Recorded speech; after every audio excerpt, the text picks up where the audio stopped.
ఇప్పుడు protein bars అని విరివిగా దొరుకుతున్నాయి సార్. ఒకప్పటితో పోలిస్తే ఏ స్టోర్ చూసినా కూడా ప్రోటీన్ బార్స్ ఉంటున్నాయి పక్కన. అందులో ఫ్లేవర్స్ దొరుకుతున్నాయి. నిజంగా అవి తినటం మంచిదే అంటారా? అంటే మంచి ప్రోటీన్ బార్ అనగానే ఇది ఒక హెల్దీ ఫుడ్ అన్నట్లుగా 95 ఉండని, దాని మీద 65 ఉండని చిన్న బార్ కొనుక్కొని తింటున్నారు. ఈ పూటకి సరిపడా నాకు అన్ని దొరికినాయని ఫీల్ అవుతున్నారు. అంటే మనం ఎంత బర్న్ చేయగలుగుతామో అంతే క్యాలరీ తీసుకోవాలి. సింపుల్ అది. డే మొత్తం కూడా 100 క్యాలరీస్ కంటే ఎక్కువ ఉన్నది తీసుకోకూడదమ్మా. మీరు అంతకంటే ఎక్కువ బర్న్ చేయలేరు. నిద్రలో కూడా మన గుండె పని చేయాలంటే క్యాలరీస్ బర్న్ అవుతూ ఉంటాయి, కానీ స్లో ఉంటుంది అది బాగా. 1200 క్యాలరీస్ దాకా నిద్రలో బర్న్ అయ్యే అవకాశం ఉంది. డే మొత్తం నువ్వు పడే కష్టం అంతా, శారీరక శ్రమ ఎన్ని క్యాలరీస్ బర్న్ చేస్తుందో క్యాలిక్యులేట్ చేయాలి. నేను డైలీ 5 కిలోమీటర్స్ వాక్ చేస్తాను. 5 కిలోమీటర్స్ వాక్ చేస్తే నేను చూసుకుంటాను స్మార్ట్ వాచ్లో ఎన్ని క్యాలరీస్ బర్న్ అయినాయి అంటే హార్డ్లీ 300-350. మరి నువ్వు 1800 క్యాలరీస్ నీకు నిద్రలో కానీ డే టైంలో నువ్వు చేసే పనుల వల్ల కానీ బర్న్ అవుతాయి.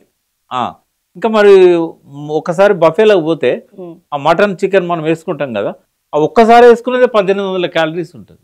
ఒక ముక్క మటన్ అయినా చికెన్ అయినా అది మినిమం 50 గ్రాములు 50 క్యాలరీస్ నుంచి 100 క్యాలరీస్ ఉంటుంది. అట్లాంటి 10 ముక్కలు వేసుకుంటే 1000 క్యాలరీస్ అక్కడనే అయిపోయినాయి. మార్నింగ్ బ్రేక్ఫాస్ట్, మధ్యాహ్నం లంచ్, ఈవినింగ్ స్నాక్స్, మళ్ళీ రాత్రి. అంటే క్యాలరీ కాన్షియస్ లేకపోతే, రెండోది అన్నిటికంటే ఇంపార్టెంట్ 6 గంటల లోపలనే తినాలి. ఏది తినాలి, కార్బోహైడ్రేట్ ఎక్కువ ఉన్నది మార్నింగ్ తినాలి.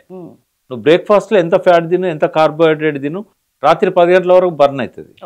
కానీ రాత్రి 9-10 తినేది నీ లివర్ను నిద్రపోనియదు, నీ లివర్ను రెస్ట్ తీసుకొనియదు. ఒక్క లివర్కే రిజువనేషన్ అవకాశం ఉంది, తనంతను రిజువనేట్ చేసుకుంటుంది, మన బాడీని రిజువనేట్ చేస్తుంది. మరి దాన్ని రిజువనేట్, ఇప్పుడు బాడీలో అన్ని ఇంపార్టెంట్ అనమ్మా. బ్రెయిన్ ఇంపార్టెంటే, హార్ట్ ఇంపార్టెంటే, లివర్ ఇంపార్టెంటే, కిడ్నీ ఇంపార్టెంటే, లంగ్స్ ఇంపార్టెంటే, వైటల్ పార్ట్స్ అంటారు. కానీ అన్నిటికంటే ఇంపార్టెంట్ ఏంటి అంటే లివర్. 500 నుంచి 800 ఫంక్షన్ చేస్తుంది. నీ బాడీలో రిలీజ్ అయ్యే ప్రతి హార్మోను, ప్రతి ఎంజైము అన్నీ కూడా లివర్ నుంచే వస్తాయి. మరి ఇప్పుడు కిడ్నీలు అంటే 2 ఉంటాయి, లంగ్స్ 2 ఉంటాయి. కాళోజీ నారాయణరావు గారు 34 ఏళ్ళ వయసులో ఒక లంగ్ పోయింది, బట్ 92 ఏళ్ళు బతికాడు. అంటే ఒక్క లంగ్తో 92 ఏళ్ళు బతకొచ్చు. నా ఫ్రెండ్ ఒక ఆయన ఆర్టీసీలో పనిచేస్తే రాజమౌళి గారు అని వరంగల్లో ఉంటాడు.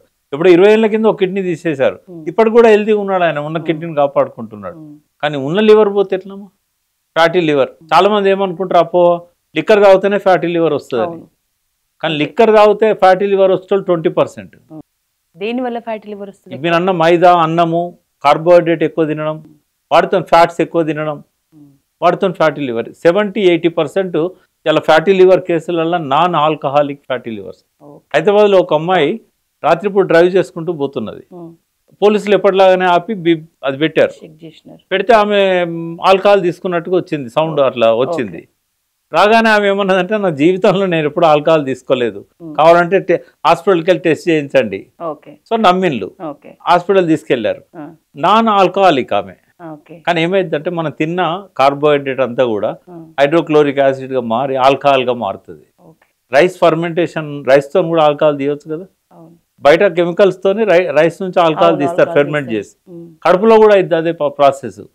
కొద్దిగా ఎక్కువ తిన్న వాళ్ళకు ఈ ఆల్కహాల్ ఇక్కడ లివర్లో ప్రొడ్యూస్ అవుతుంది. అవి ఫ్యాటీ లివరు. దానివల్ల నాన్ ఆల్కహాలిక్ ఫ్యాటీ లివర్ అనేది 70% మందిలో అది వస్తుంది. ఎందుకు ఎక్కువ మందిలో ఇప్పుడు వస్తున్నది? వెనకటి రోజుల్లో ఓన్లీ ఆల్కహాలిక్ ఫ్యాటీ లివరే ఉండేది. ఇప్పుడు ఎందుకు నాన్ ఆల్కహాలిక్ ఫ్యాటీ లివర్ ఎక్కువైందంటే జంక్ ఫుడ్ అడ్డమైందంతా తినడం, ఎక్కువ క్వాంటిటీ తినడం, అది డైజెస్ట్ చేసుకోలేకపోవడం, అదంతా ఆల్కహాల్గా మారడం, అదంతా ఫ్యాటీ లివర్కి దారి తీయడం.